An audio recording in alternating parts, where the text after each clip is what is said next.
first shell tore through the hood over my cockpit and sent splinters into my left eye. One splinter, I discovered later, nearly severed my eyelid. The third shell crashed into the cockpit and tore off my right trouser leg.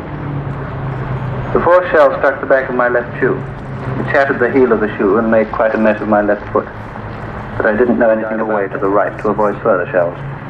Then I started cursing myself for my carelessness. What a fool I'd been, I thought. What a fool. I was just thinking of jumping out when suddenly a Messerschmitt 110 whizzed underneath me and got right in my gun sight. Fortunately, no damage had been done to my windscreen and fore sights. And when I was chasing, I decided it was about time I left the aircraft and bailed out. So I immediately jumped up from my seat. But first of all, I hit my head against the framework of the hood, which was all that was left.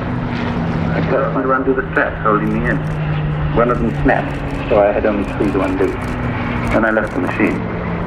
I suppose I was about 12 to 15,000 feet when I bailed out. The command was split into 4 groups, numbers 10, 11, 12 and 13. Duxford was part of number 12 group, which took in the East Coast and the Midlands, and it was a sector station. That's one of the key bases within each group from which the fighter defences were controlled directly, and you can see evidence of that with the sector operations room, which is preserved as part of the museum here.